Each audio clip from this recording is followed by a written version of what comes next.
¿Qué tal? Soy Jesús Zapata, dando la más cordial bienvenida a mi izquierda a Jesús Alberto Oliver Rodríguez, que es estrella de este programa. Bienvenido, tocayo. Mucho gusto y muchas gracias por la oportunidad de estar aquí nuevamente. Gracias.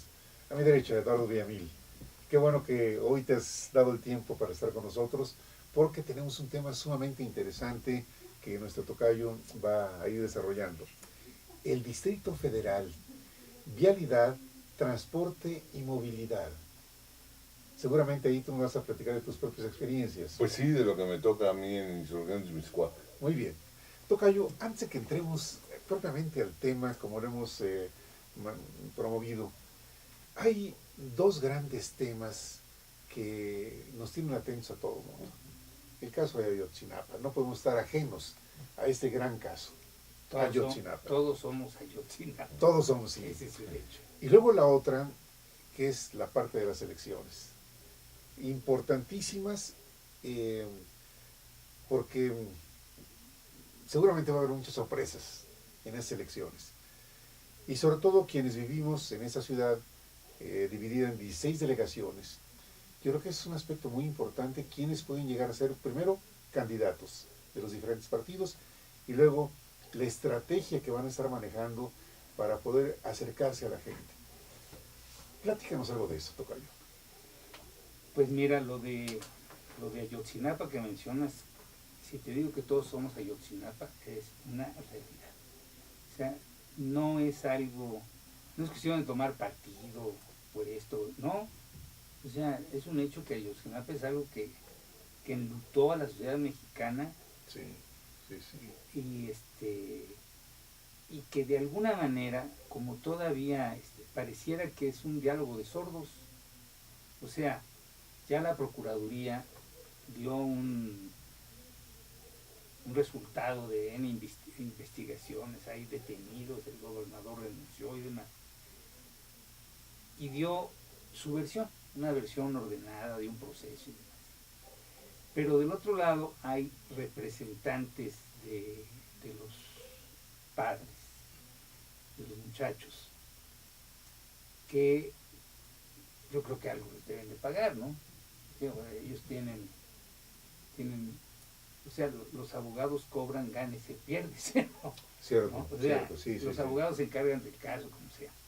Entonces, yo creo que esta situación al que ha llegado el diálogo,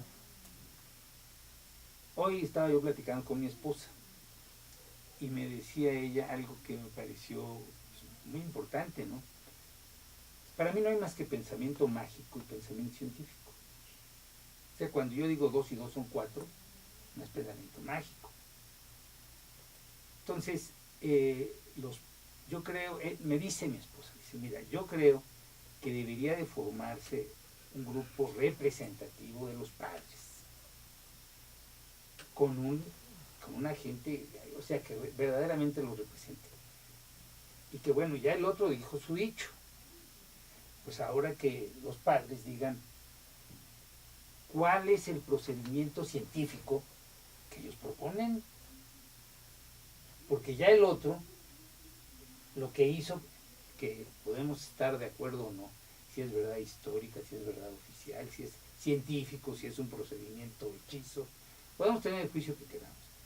Pero es un procedimiento oficial legal.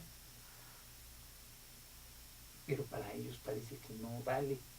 Entonces, la única manera de no entrar en un diálogo, no diálogo, es, bueno, ¿cómo la quieren? Porque les toca a ustedes decir cómo creen que debe de hacer esto. Por eso digo que todos somos Ayotzinapa, porque no vamos a estar tranquilos hasta que esto de alguna manera se resuelva. Y a mí me parece que lo que hoy me comentó mi esposa es inválido. Bueno, ustedes quieren un procedimiento científico. Vale. Porque ahora sí que yo ya hablé, ahora te toca hablar a ti. Si no, yo hablo, pero me descalificas, hablo, me descalificas, hablo, me descalificas. O bien, los aparentes culpables eran los gobiernos locales y ahora o sea, esto no se resuelve hasta que salga Peña Nieto, ¿no? Entonces, aclaremos, ¿no? Porque un procedimiento científico es un análisis de laboratorio, sí, es un procedimiento científico, pero no nada más. Un ordenamiento de los hechos con responsables, con culpables declarados, etcétera, etcétera, es un procedimiento científico también. Entonces, ante la negativa, ante la descalificación del resultado que ha llegado la Procuraduría, creo que a la Procuraduría lo único que le queda, y bajo el principio de que Ayotzinapa somos todos, es que le diga a los papás y a sus representantes que ellos digan cuál es el procedimiento científico al que le pueden dar crédito. Porque si no estamos en un diálogo entre pensamiento mágico y pensamiento científico. Es sujeto a la explotación de algunas personas que están tomando esa bandera. Sí, esa es, digamos, de las particularidades que... Con otros objetivos. Porque, bueno, sí, el dinero siempre es uno... ahora sí que tú estás por los intereses o por las ideas. Por el capital. Y dice el otro, no, pues yo estoy por las ideas. Y a ver, ¿y si te dan $100,000? Pues es una buena idea. Dices, ¿no? ¿No? Es una buena idea. Es una buena idea. Entonces, yo creo que lo que me comentó Silvia es una buena postura, ¿no? Es un poco, bueno, yo ya hice mi mejor esfuerzo, mi duda cabe. Pero para que además este tipo de cosas nunca se dejan en paz. Paul Valéry decía que los libros nunca se terminan, se abandonan, ¿verdad? Pero este tipo de cosas van a quedar ahí en la memoria colectiva, y sin duda pues es algo que va a ser difícil que se pase, ¿no?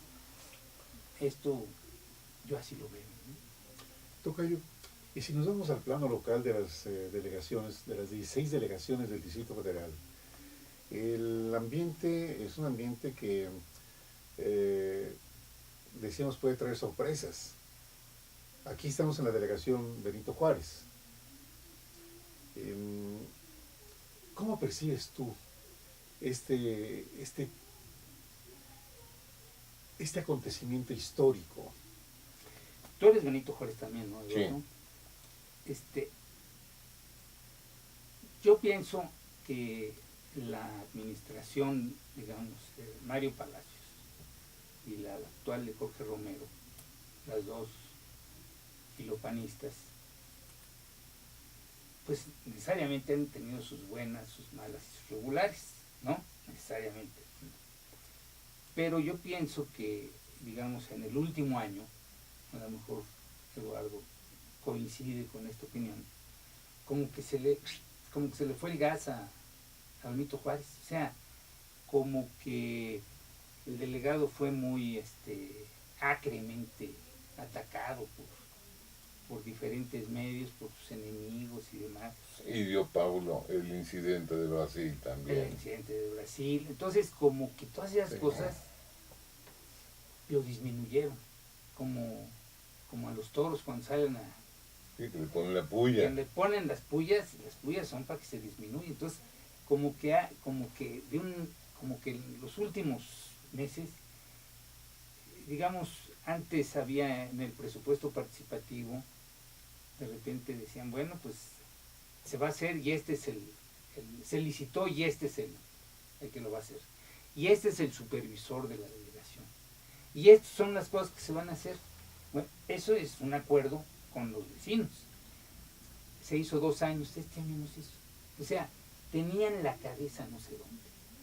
Porque algo tan elemental como lo que ya habían hecho y les había salido bien. Claro, sí, porque el arte de gobernar no es tener un macizo muy grande, ¿no?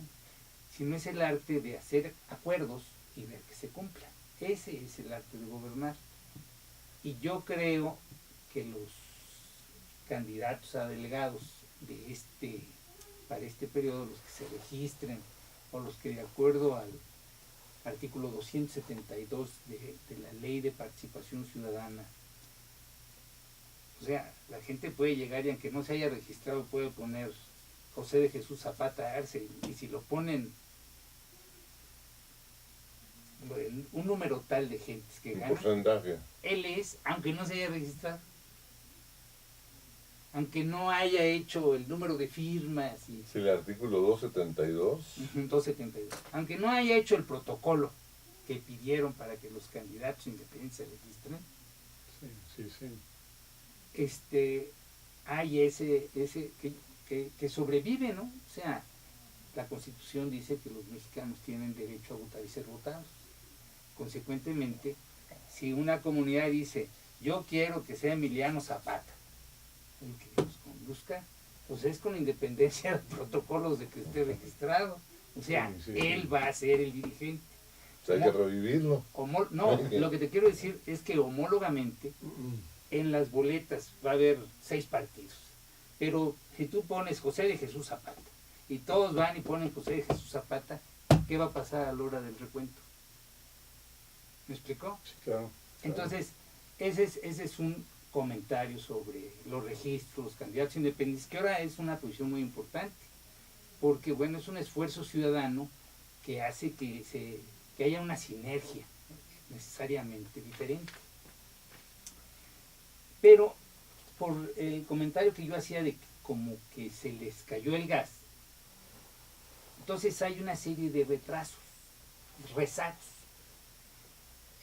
No sé en Insurgentes Mixcoac cómo lo sientas, pero yo sí sé que en Crédito Constructor pues hay cosas muy sencillas que ni siquiera se licitan. Se pidieron 14 letreros para prevenir en ciertos puntos, predominantemente por Insurgentes, la zona de Insurgentes entre Barranca y Río Mixcoac. Se pidieron 14 letreros para prevenir comercio ambulante. No es algo que se licite, no es algo que vaya en presupuesto participativo, es simplemente que el área de la Dirección General Jurídica y de Gobierno, la Dirección de Gobierno y el JUD o jefe de la unidad departamental, área pública, lo pongan. ¿Me entiendes?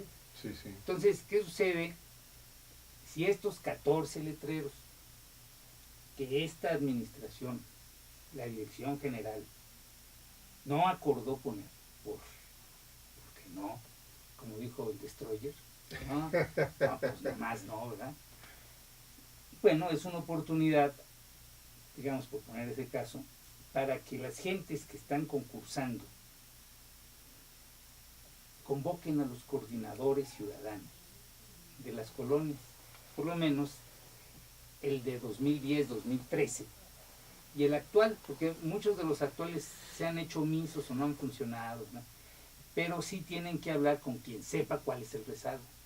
Y si se acuerdan políticas públicas para sacar ese rezago, yo estoy convencido de que esos mismos coordinadores que tienen una capacidad de convocatoria se convertirá en promotor del voto de aquel candidato Claro, que establezca acuerdos. claro.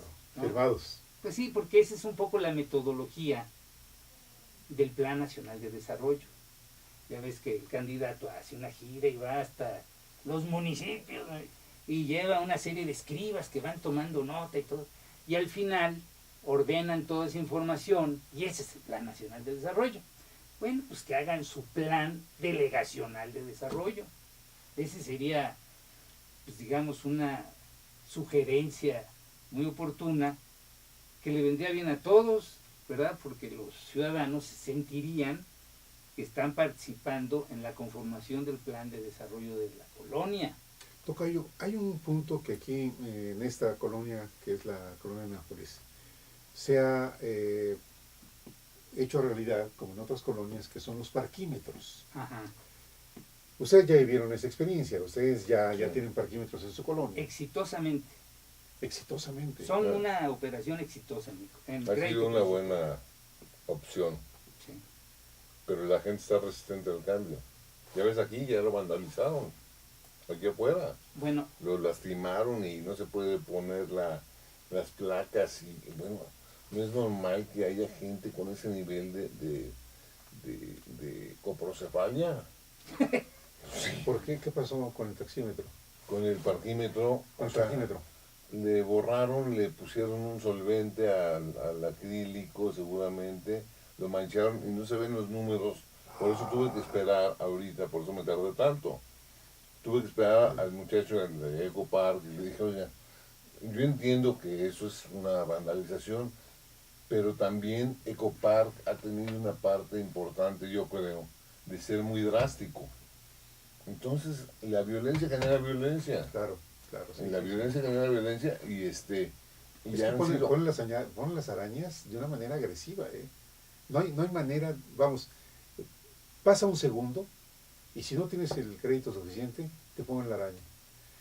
Y además, el servicio es de 8 de la mañana a 8 de la noche. Si son las 8 de la noche, te pusieron la araña, ya no puedes hacer el trámite para ir a pagar. Claro. Ya no, te tienes que esperar hasta el día siguiente. Entonces sí ha habido complicaciones fuertes en esto, ¿no? Pues sí, la gente se enoja y reacciona Sí, se y enoja. vandaliza Claro. y por mi casa también vandalizaron un parquímetro y una maquinita de esas para donde saca el boleto. Ahorita está descompuesta porque le metí 16 pesos. Me lo regresó, sin embargo me sacó el boleto. Ahorita te doy los lo Ya que me me los dices. prestaste.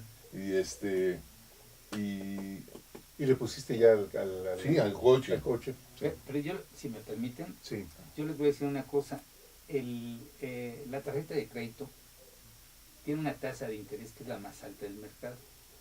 O sea, la más cara es la tarjeta de crédito, es el crédito al consumo. Sí. Y después le sigue los créditos a bienes de capital. Un carro, por ejemplo. Un carro puede, digamos, si es un crédito de fábrica, puede venir en tasa de interés cero. Hay veces que dan créditos sin interés, hay veces, dependiendo del modelo. Y la tasa de interés más baja son las de los créditos de largo plazo, como los hipotecarios. Pero el crédito lo tienes que pagar el día 30. Así es la ley, así es, o sea... Sí, son Y- principios de orden. Y si tú una tarjeta de crédito que tienes que pagar 100 pesos el día 30, No pagas. no, pagas 99 el día 30, te van a cobrar por los 100, aunque te enojes, aunque hayas pagado 99, pero además no te lo van a cobrar por 30 días, sino desde que lo usaste, o sea, pueden ser 50. Y entonces eso más el IVA, más que no pagaste, bueno, por lo menos te van a cobrar el promedio de esos 100 más el IVA. Entonces eso pues es muy grueso, pero tienes que ser totalero, tienes que pagar los 100 para que no te cobren intereses ni IVA. Bueno, homólogamente, si aquí a las 8 de la noche te dicen que si no está cubierto te van a poner la araña, ya es una decisión tuya si cubres el tiempo o no. O sea, son reglas del juego. Y bueno, las reglas son buenas porque dicen que lo peor que puede haber es que no hay reglas. Claro. Ahora, ¿qué beneficios ha traído esto de los parquímetros? Orden. Yo quiero hacer un comentario. Los beneficios económicos de los ingresos de los parquímetros están divididos en dos partes. El 30% es para la colonia, para que meta los cables abajo, los esconda, para que aumente la plusvalía a través de diferentes obras. Es para ellas, para la colonia. Pero además 30% sin impuestos, o sea, lo que se recauda del 30%. ¿Y el 70% para quién es? Es para el operador. Sí, parecería mucho, ¿no? Sí, claro. ¿Sabes cuánto Es vale? mucho. ¿Sabes cuánto vale cada máquina? 125,000 pesos. Cada maquinita donde vas 125,000 pesos, esos que vandalizaron. ¿No? Entonces, obviamente, que tú vas a invertir como un operador, que te dan un contrato. No es una concesión, es un contrato. Entonces, tú tienes que invertir en marcar la señalización horizontal y vertical. Tienes que invertir en los equipos e instalarlos. Sí. Cada equipo vale 125,000 pesos. Luego de eso, tienes que gastar en la operación, o sea, los cuates que andan viendo que se cumpla, ¿no? Sí, sí. Debes de tener un suerte de corporativo, ¿no? Que trabaja para todo eso. Luego de ello, de tus gastos costos y depreciaciones y qué sé yo, seguros, tienes que pagar impuestos sobre tus utilidades. Entonces, y de ahí le va a quedar alguna utilidad al operador. O sea, no son los 70 pesos. No, porque son 70 brutos, los otros son 30 netos. Keynes decía que con 10% de rendimiento llevas dinero a la luna. Entonces, yo no creo que a estos cuates, y menos en el primero o segundo año, les vaya a dejar. ¿Por qué? Porque la gente no va a tener el estacionamiento lleno. Claro, fíjate que es otro fenómeno. El martes, caminando, yo vi mucho menos carros estacionados, más bien vi muchos espacios vacíos. Porque hubo muchas personas que no quisieron estacionarse y pagar el costo, ¿no? Bueno, mira, lo que pasa es que en la ley de movilidad hay 3 prioridades y una política. La nueva ley de movilidad, porque esto es reciente del año pasado. La política es desestimular el uso del auto. Desestimular el uso del auto. Entonces se tiene que privilegiar al peatón, el uso de la bicicleta o vehículos no contaminantes y el transporte público. Es razonable. Claro que es razonable. Es razonable, sí. Entonces, ¿qué sucede? Que el parquímetro es una de tantas políticas para el desestímulo del uso del auto. Entonces tú ahora ves en la Nápoles Sí. que hay una limpieza escenográfica, Sí, porque ya sí, no ves sí.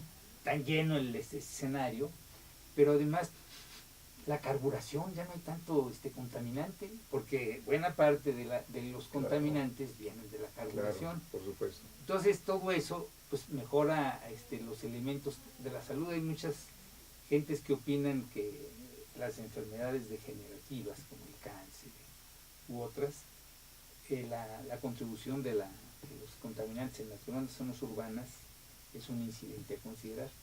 Entonces, yo creo que entre más primitiva es la gente, o los valores o los paradigmas de la zona, es más difícil que entre la modernidad. Por ejemplo, entró en Nápoles con resistencia, si tú quieres, pero Nápoles no es una colonia tan antigua como San Pedro de los Pinos. Claro. Entonces, San Pedro de los Pinos hay una resistencia feroz. ¿Por qué? Porque es más antigua y entonces mucho más conservadora. Entonces es como el caso de los chavos que van a ver una chica de tal colonia y los vecinos van y les a rifársela con ellos porque un poco es el ganado local, ¿no? Claro. Bueno, pues aquí están agarrados del asfalto y del frente de su casa.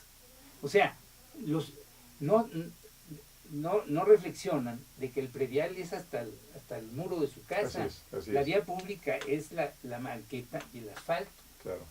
Entonces, yo creo que en la medida en que el pensamiento mágico Hay poco espíritu comunitario. domina, bueno, pues la gente empieza a vandalizar y a hacer cosas que no están dentro de las reglas del juego, ¿no? Claro. Y creo que le ponen cemento y solventes. Solventes. Pero es muy importante dar este dato al aire, ¿no? O sea, cada máquina vale 125,000 pesos. Y obviamente que requiere un seguro. Cuanto más daño les hagan, más van a tener que subir el costo del parquímetro. Lo que pasa es que el parquímetro a mí me parece que está muy bien, o sea, las tarifas están muy bien pensadas porque favorecen el que si viene alguien a verte aquí en carro, tiene donde estacionarse y aquí cerca. Sí. Ahora, si hay una casa que tiene un carro domiciliado y no tiene garage, ese carro tiene el derecho Claro, a sí, tarjetón. es cierto. Entonces, realmente es un sistema que se usa pues, en todas las ciudades del mundo. La tarifa está en 15 minutos, 2 pesos. 2 pesos, está en 8 pesos la hora. La hora, sí. Y 3 horas son 24 pesos. O sea, si tú vas a ver a tu hija o cenar con tu compadre o lo que sea, pagas 24 pesos. Normalmente. Pero cuando vives en Cordialotitlán, cuando vives en Arcatitlán, pues sí. pues, No, y el Destroyetitlán, ¿no? O sea, Sí, oye, sí, ¿qué esto? sí. ¿Por qué lo hiciste? Pues sí, ¿no? pero vivimos en el Narcotitlán. Sí. Lo que pasa es que la cuestión de despertar la conciencia social es un proceso difícil, complicado. Fíjate, en México, en la República Mexicana, hay dos grandes ecosistemas. Uno es Mesoamérica Sí. y otro es Aridoamérica. Aridoamérica siempre fue paleolítico, o sea, no eran recolectores, no eran neolíticos, ¿no? Los aztecas eran paleolíticos y los mexicas eran neolíticos. Esta diferencia no toda la gente la tiene en cuenta, ¿eh? Hablan de los aztecas, el calendario azteca. ¿Cuándo tuvieron los aztecas calendario? Eran los mexicas, porque Tonatiuh es un glifo mexica, o sea, no es azteca, o sea, los aztecas eran chichimecoides completamente, ¿no? Llegaron, ahí les dio chance para que fueran a un lugar donde se podía morir y había culebras y demás, y ahí fue donde llegaron estos desarrapados, primitivos, de que todo el mundo los veía mal, porque tenían prácticas muy salvajes, tipo Shoshone, de acá de la parte de las Rocallosas. Y llegaron a una zona en donde ya había una sociedad más civilizada, más asentamientos más viejos. Entonces, cuando empiezan a ser neolíticos, son mexicas. Antes son paleolíticos, son aztecas. Entonces aquí hay muchos aztecas todavía. Sí. Y esto lo mencioné porque es en Mesoamérica donde hay paradigmas más viejos, o sea, paradigmas muy asentados. Entonces es más fácil que penetre la modernidad en donde los paradigmas no son tan viejos. En este caso es más fácil que se modernice Chihuahua, que se modernice Sinaloa, que se modernice Baja California, que se modernice Coahuila, que Chiapas, Oaxaca y Guerrero, por ejemplo, ¿no? Sí. O sea, aquí los paradigmas comunitarios hacen más difíciles que entre la Pues modernidad. ahí está el ejemplo. Entonces, Los maestros de Oaxaca, Guerrero, Sí. Guerrero. de Guerrero, Bueno, los de Oaxaca también. de Oaxaca. Sí, bueno, por eso. Bueno, pero ahorita el caso sí, ahorita lo significativo son, y tú ves que siempre los contingentes de maestros pues, son predominantemente mesoamericanos. Entonces, Sí. los de los paradigmas viejos en este orden de ideas son San Pedro de los Pinos, que es el que tiene de Nápoles, Insurgentes de Mixcoac, San Pedro, San José Insurgentes, Guadalupeín, Crédito Constructor, La Florida, y Coyoacán tiene también paradigmas viejos. Entonces fíjate cómo Coyoacán... también ha habido problemas en Coyoacán para los Efectivamente, parquímetros, sí es cierto, tienes toda la razón. Sí, entonces, sí. más ¿Verdad? allá de Toledo, hay un valor cultural, tanto en San Pedro de los Pinos como en Coyoacán, diferente al de las colonias en donde ya se instalaron los parquímetros. O sea, ¿qué quiere decir? En paradigma viejo es difícil que entre la modernidad. La resistencia al cambio. Esa sería, digamos, la observación. Oye, tocayo, y ya en este tema, hablando de la vialidad, el transporte y la movilidad en la Ciudad de México, por supuesto que esta regla de los parquímetros forma parte de un plan mucho más estructurado para la Ciudad de México. Bueno, es una política pública que avanzará en la medida en que se pueda y se permita. Por ejemplo, en la zona de hospitales de Tlalpan, es un relajo. Ahí en la calzada México-Xochimilco y donde está el Instituto de Rehabilitación, es un relajo el estacionado y hay estacionamientos. Entonces, pero también hay transporte público, y hay taxis, y hay peceros, y hay metros. Entonces, esta es una política pública que va a avanzar en la medida en que la realidad lo pida. Hay muchas colonias en donde están diciendo, oigan, véanos, ¿no? O sea, acá queremos, ¿no? Y hay otras que no lo quieren. Entonces, yo creo que en la medida en que la sociedad se convierte en el fiel de la balanza. Cuestión de conciencia. Pues vamos a ver ahora el proceso electoral con los jefes delegacionales, con los candidatos. que se puedan dar propuestas de los vecinos, de los consejeros. Yo creo que esa es la clave de que los candidatos, sean independientes o sean de los partidos, el que sea, el que logre juntar a los coordinadores de 2010 para acá, a uno o al otro o a los dos, se va a enterar de cuál es el rezago. Sí. Y va a poder acordar, oye, esto sí, esto no, pero va a acordar. Y esos acuerdos constituyen su plan de campaña, Sí. lo que hay que hacer. Porque de otra manera va a ser un plan de alucinado, pues que no le veo ningún futuro. Claro, claro. Tocayo, en la parte de la vialidad, que en esa ciudad se ha vuelto caótica la vialidad. Fíjate que ayer y ahora salieron un chorro de noticias, ¿no? Felizmente sobre esto. Leí que, por ejemplo, el desarrollo de Sedatu, el desarrollo agrario y desarrollo urbano, Sí, hizo una declaración de que en los últimos 10 años se ha triplicado el promedio de velocidad. Quiere decir que si hace 10 años avanzabas a 16 kilómetros por hora en la Ciudad de México, o más o menos lo puedes hacer en promedio, sí.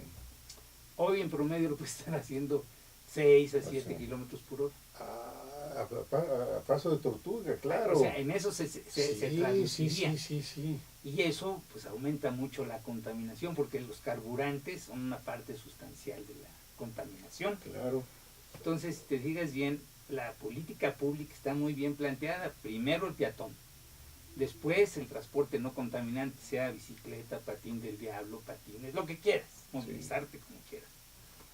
Después transporte público. Y políticas para desestímulo del uso del automóvil. O sea, es sí, doble play, es bajar la contaminación. es cierto. Sí. Fíjate, en Estados Unidos es muy normal que las personas, por ejemplo, que trabajan en Washington, que Washington es carísima la ciudad. Ujú. Vamos, es prohibitivo que alguien lleve su carro a la ciudad, a Washington, y pague estacionamiento. No lo puede hacer. No Claro. puede. Ujú. Entonces, muchas personas viven en los suburbios. Lo que hacen es, dejan el vehículo en alguna de las estaciones del tren, se suben al tren o al metro, llegan y de regreso pagan lo que no sé cómo andan las tarifas, pero ese procedimiento, porque el estacionamiento público en la ciudad es enormemente caro, prohibitivo. Bueno, yo me acuerdo que cuando llegó el metro hasta universidad, había una estación de Servimetro, Había, efectivamente, claro, había estacionamientos. Y entonces la gente, Es cierto. yo vivía en el kilómetro 24 de la Federal a Cuernavaca y trabajaba en el Ángel, o sea, ahí en Florencia, en Reforma 355. Entonces, pues mucho tiempo, en muchas ocasiones iba, dejaba el carro ahí y ya todo el día me iba y regresaba, y me quedaba muy bien, ¿Y las tarifas eran accesibles? te convenía. O sea, Sí, sí. no sé cómo sería, pero eran muy accesibles, más bien, eran muy accesibles, Sí. porque era favorecer el desestímulo del uso del Claro, auto. claro, sí. Yo no sé si este estacionamiento siga, pero obviamente que haberlo quitado, si es que lo quitaron, pues sería un contrasentido. Claro, ¿no? un contrasentido. Mira, yo creo que hay que revisar estas políticas públicas y aprender y multiplicar las políticas públicas buenas, favorables para la ciudad. Necesitamos orden aquí, necesitamos reglas. La gobernabilidad es el arte de establecer acuerdos y ver que se cumplan. Esa es la gobernabilidad. No tener un garrote de 2 metros y el que se mueva me lo pongo parejo. Sí, Y sí, la sí, administración sí. es Sí. hacer a través de otros. Bueno, el outsourcing es un poco eso, ¿no? Delegar la propia ineficiencia en terceros. Oye, Tocayo, cuestión del transporte en la ciudad. El número de vehículos rebasa ya las posibilidades de esta gran ciudad. Está colapsada la ciudad. Está colapsada. Es un hecho. Pregúntale a cualquier taxista y va a estar de acuerdo. Además se va a quejar de que han dado muchos permisos a taxistas. Entonces dice, ya no podemos manejar y hay mucha competencia.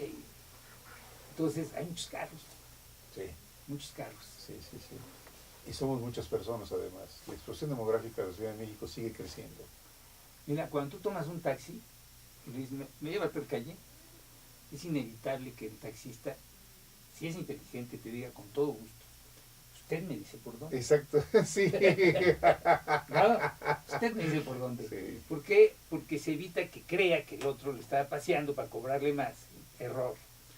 O que, bueno, pues si llegan a un colapso de estas, atorón o que va muy despacio, él dijo por dónde, Sí. ¿no?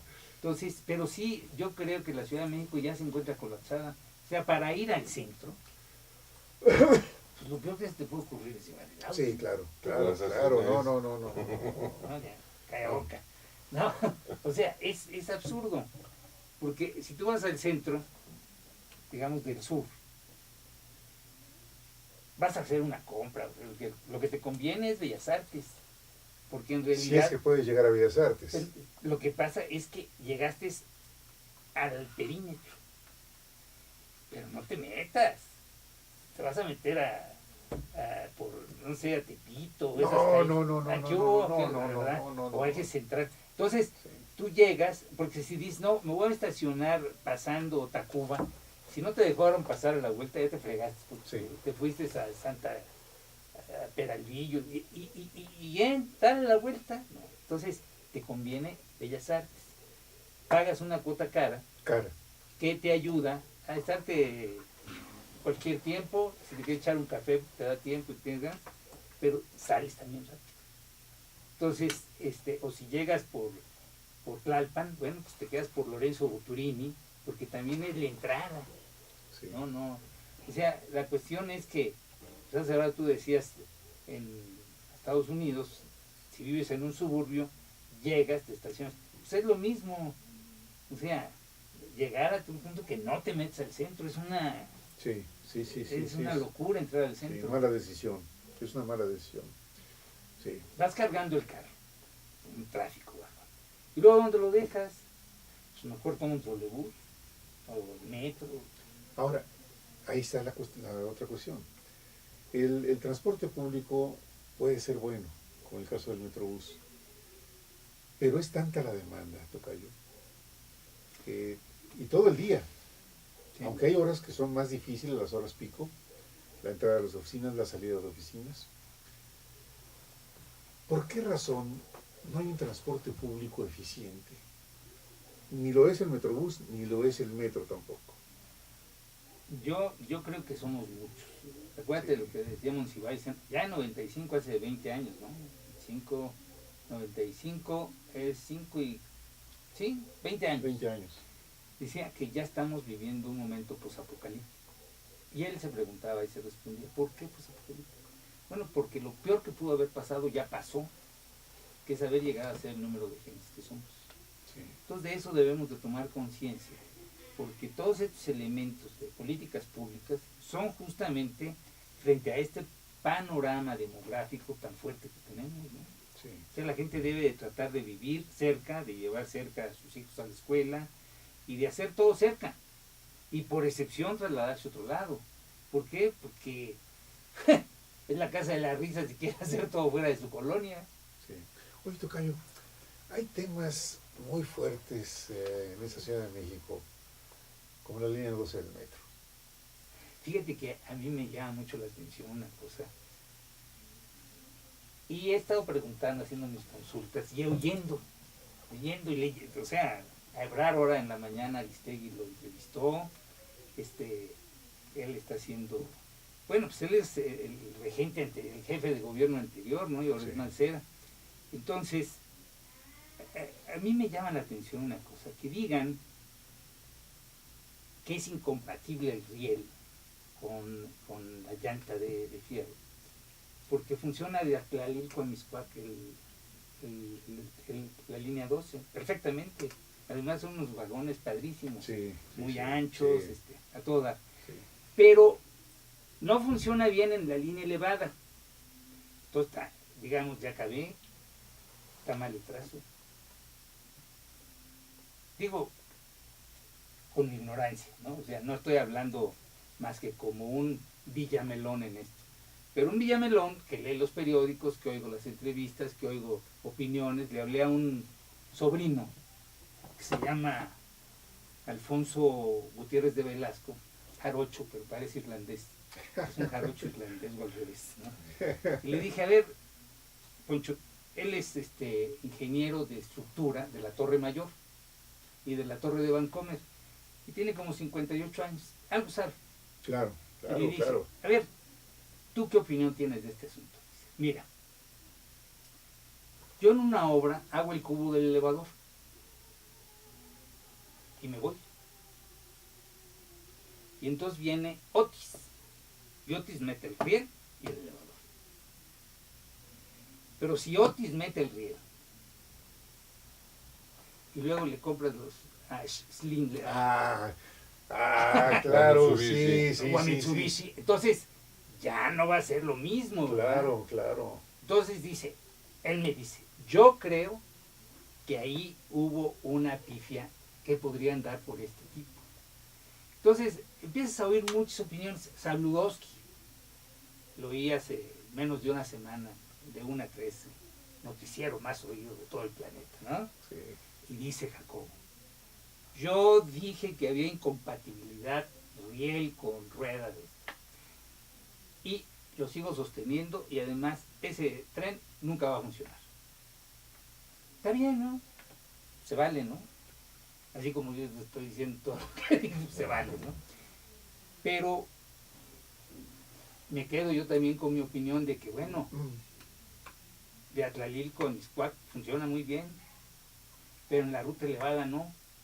Entonces, hay muchos problemas para el trazo. ¿Por qué? Porque además hay casas habitación abajo. Entonces, hay veces que, ¿te acuerdas de, bueno, pues veamos el viaducto, el periférico? ¿Se acuerdan de que al llegar a Reforma hay una curva ahí que, porque arriba estaba la casa de Ávila Camacho, ¿no? Entonces, Es un una monumento curva, de influencia ¿no? política. Fue una cuestión política que existe, eso existe. O sea, y ahí está la realidad en esa curva. Millones de horas. Entonces, ¿qué como sucede? perdidas. Que en un momento determinado, por el recurso de lo más cómodo, lo más fácil, y con objeto de mover menos aguas abajo, qué sé yo, indemnizaciones, casas, estructuras, pues quedó mal arriba. Entonces, yo creo que el problema no es, bueno, es la línea elevada. ¿Por qué? Pues porque en la línea recta sí funciona. Sí, Punto. es cierto, es verdad. Punto. Hay un diputado que está diciendo, para evitar el ondulamiento, que le pongan ruedas de hule, ¿no? Y dice, no, así no es. Y hay otros ingleses, hay un inglés que ahora declaró, que dice que, bueno, que eso es normal en esas condiciones. Y lo que se usa en otros países es el refilamiento del riel. O sea, pues, se empareja de nuevo, y se empareja, y se le da mantenimiento. Oye, pero ahorita ya son muchos meses Porque lo pararon y no lo han hecho. Entonces, como ves, es una discusión cerrada, pero además se va a politizar. O sea, esto, como dijo el otro, ¿para qué lo hacemos fácil? Sí, lo podemos hacer difícil. Oye, tocayo, ¿y esta parte de Mixcoac? Ah, el deprimido. Claro. Fíjate que ese es un tema muy padre, porque tú sabes que yo trabajé muchos años en aviación. Sí. Entonces, el aeropuerto de la Ciudad de México siempre fue desde los Braniff allá por Balbuena. Y el aeropuerto actual, el llamado Aeropuerto Internacional de la Ciudad de México, pues ya es insuficiente, maneja alrededor de 34 millones de pasajeros al año.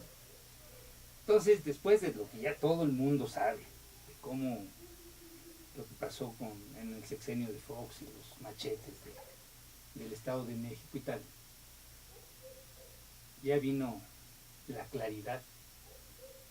Y después de, si más o menos desde 1961, en que se dieron los créditos para hacer aeropuertos más grandes porque venía el DC-8, desde 61 se está discutiendo sobre la nueva aeropuerto de la Ciudad de México. ¿Desde cuándo? desde 1961. 61. Sí, bueno, en la época de Echeverría se hablaba de Zumpanco y de repente ese terreno que pudo haber